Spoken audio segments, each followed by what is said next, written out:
So students once again welcome back to my channel. जैसा कि तुम लोगों को पता ही है कि हम लोगों ने CSIR नेट फिजिक्स की तैयारी के लिए एक सीरीज़ शुरू करी है और इस सीरीज़ में हम लोगों ने इक्वेशन ऑफ मोशन को ख़त्म किया था।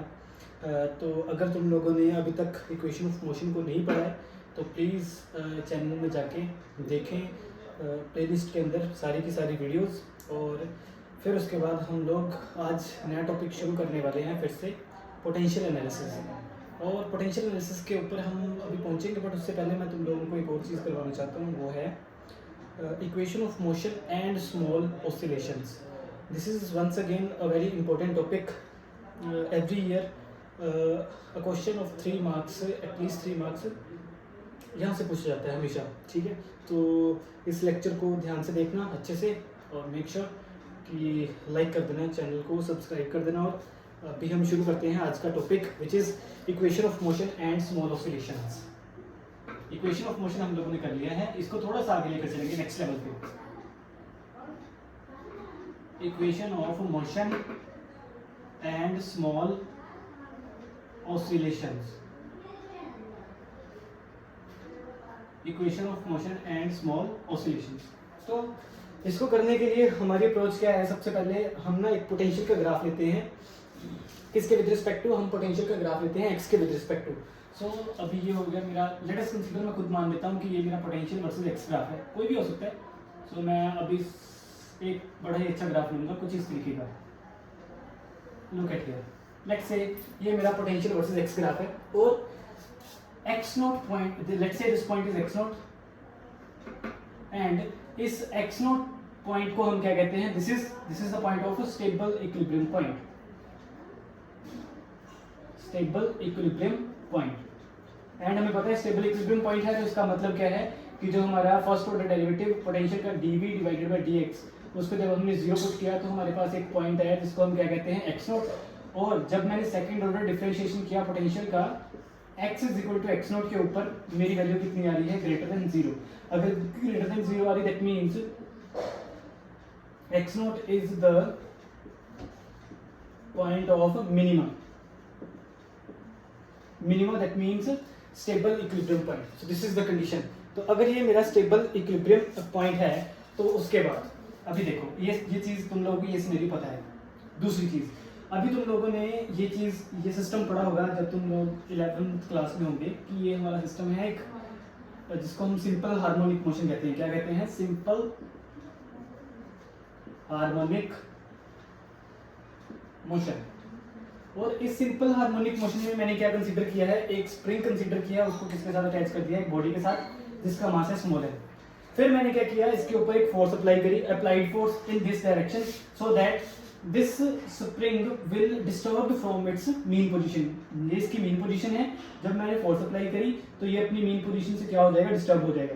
लेट्स से डिस्टर्ब होने के बाद यहाँ पहुंच गया with force m, with body of mass m will be disturbed from its mean position with applied force f। तो फिर क्या होगा? इसकी इस सिस्टम की टेंडेंसी क्या होगी कि ये अपनी पोजीशन यानी कि इक्विलिब्रियम पोजीशन के ऊपर वापस आने की ट्राई करेगा।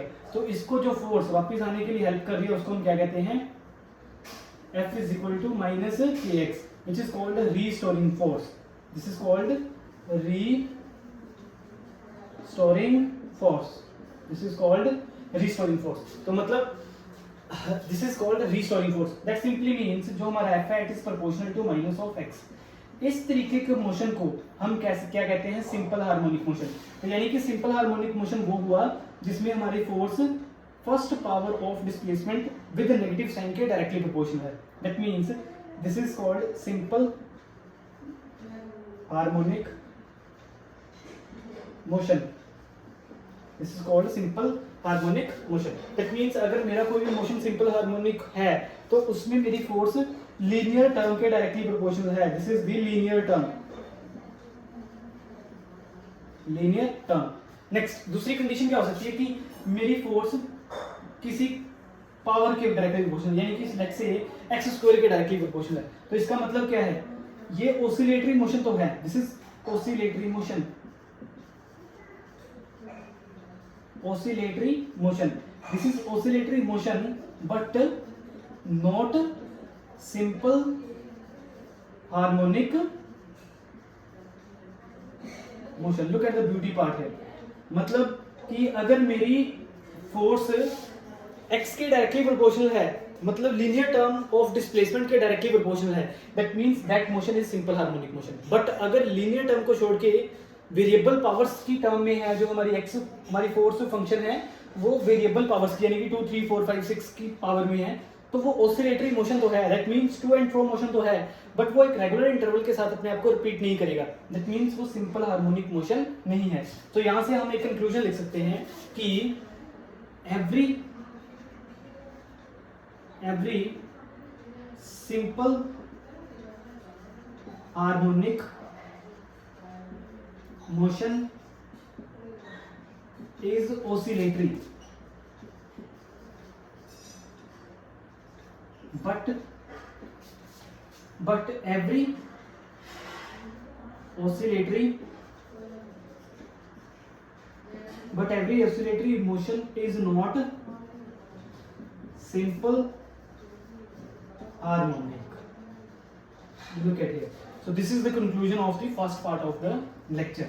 तो ये हम लोगों ने देखा, इसको थोड़ा समझ लो, थोड़ा सा पुराना रिकैप कर रहा था कि हाँ भाई अगर इस तरीके का हमारे पास ग्राफ है, और इसको भी हम समझेंगे कि क्यों समझाया तुम लोगों को। तो अगर ये मेरा पॉइंट ऑफ मिनिमा है तो ये कंडीशन होती है स्टेबल इक्विलिब्रियम पॉइंट की। फिर उसके बाद हम लोगों ने सिस्टम कंसीडर किया, इसमें तुम लोगों को ये पता चला कि हाँ हमारे पास एक रिस्टोरिंग फोर्स एक्ट करती है, जिसके कारण ये अपनी मेन पोजीशन पे वापस आने के लिए रिस्ट्रिक्ट होता है। उसके बाद अगर ये तो फर्स्ट पावर की डिस्प्लेसमेंट के साथ डायरेक्टली प्रोपोर्शनल है विद नेगेटिव साइन, तो ये सिंपल हार्मोनिक मोशन है। अगर ये 2 3 4 5 की पावर में है तो ये ऑसिलेटरी मोशन है, सिंपल हार्मोनिक मोशन नहीं है। अभी हम आगे चलते हैं। नेक्स्ट कुछ एक बातें हम लोग यहाँ पे करेंगे कि अगर हमारा मोशन ऑसिलेटरी मोशन है तो ऑसिलेटरी मोशन होने के पीछे क्या क्या कंडीशंस होती हैं। मतलब मेरा नेक्स्ट जो टारगेट है वो है conditions for oscillatory motion. Conditions for oscillatory motion, that means अगर मेरा मोशन ऑसिलेटरी है तो उसके लिए क्या क्या कंडीशन होनी चाहिए। नंबर 1, पहली condition, the motion must be bounded. The motion must be bounded. Motion must be bounded मतलब क्या है इसका, कि हमारे पास दो एक्सट्रीम पोजीशंस होनी चाहिए जिसके बीच में मोशन हो रहा है। फॉर एग्जांपल अगर मैंने पेंडुलम यहाँ पे सस्पेंड किया हुआ है तो इसकी दो एक्सट्रीम पोजीशंस होगी, मतलब ये इसकी फर्स्ट एक्सट्रीम पोजीशन होगी, ये second extreme position, first extreme position, second extreme position, first extreme position, second extreme position. That means this motion is bounded between the extreme positions, कि एक्सट्रीम पोजीशन से बाहर नहीं जाएगा। तो उसी तरीके से अगर मोशन हमारा ऑसिलेटरी है तो उसमें सबसे पहली कंडीशन है कि जो हमारा मोशन है वो किस तरीके का होना चाहिए, बाउंडेड होना चाहिए। Number 2, the motion must be about point of minima, that is there must be a stable equilibrium, there must be stable equilibrium point, मतलब हमारे पास हमेशा एक स्टेबल इक्विलिब्रियम पॉइंट होना चाहिए सो दैट कि हमारा मोशन बाउंडेड हो सके और ऑसिलेटरी हो सके। ये दूसरी कंडीशन होगी।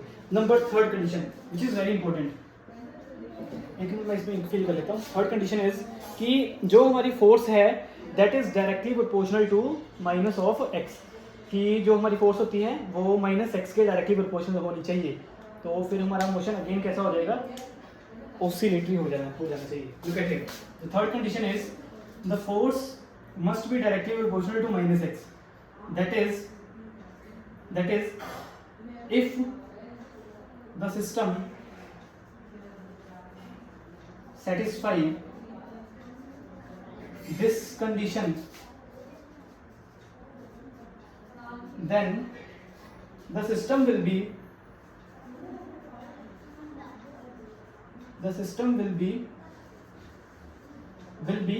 oscillatory तो होगा ही होगा, oscillatory as well as periodic नहीं बोलेंगे, सिंपल हार्मोनिक बोलेंगे, सिंपल हार्मोनिक। मतलब अगर वो मेरी फोर्स है जो -x के डायरेक्टली प्रोपोर्शनल है, तो this is the condition for the simple harmonic. मतलब मेरा सिस्टम किस तरीके का हो जाएगा, सिंपल हार्मोनिक भी हो जाएगा मेरा सिस्टम। बट अगर ये -x के प्रोपोर्शनल नहीं है तो ऑसिलेटरी तो होगा ही होगा। ऑसिलेटरी के लिए जो कंडीशंस हैं वो ये दोनों हैं, ये दोनों होनी ही होनी चाहिए, ये हो चाहे ना हो कोई चक्कर नहीं है, तब भी ऑसिलेटरी मोशन होएगा ही होएगा।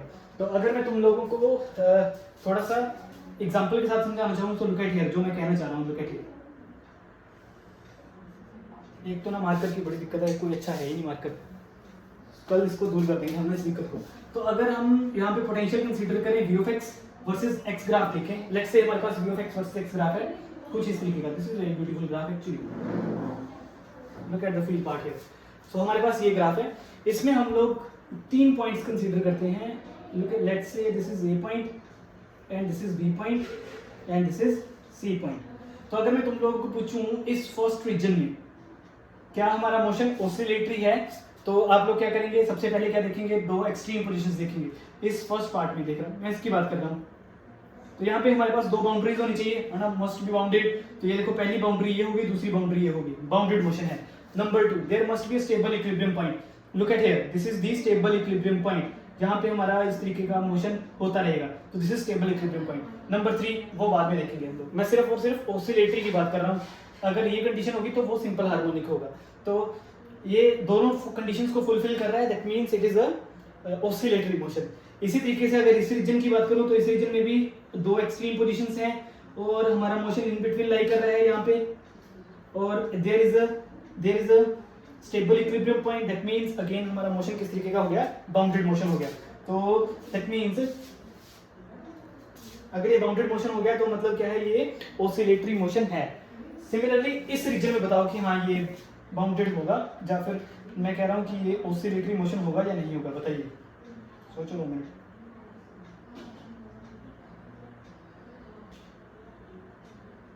So in this region the motion is not oscillatory. Why? Because the system is not bounded. है ना, यहाँ पे कोई बाउंड्री है ही नहीं सिस्टम की। Look at here, ये ऊपर जाते जाते इंफिनिटी तक जा रहा है, ये ऊपर जाते जाते इंफिनिटी तक जा रहा है। That means इस रीजन में किसी भी तरीके की बाउंड्रीज है ही नहीं। अगर बाउंड्रीज नहीं है that means कि हमारा सिस्टम बाउंडेड नहीं है। अगर बाउंडेड नहीं है तो फिर ये ऑसिलेटरी मोशन एग्जीक्यूट नहीं करेगा भाई साहब। सो यहाँ पे नहीं है, यहाँ पे भी ऑसिलेटरी है, यहाँ पे भी ऑसिलेटरी है। So look at here,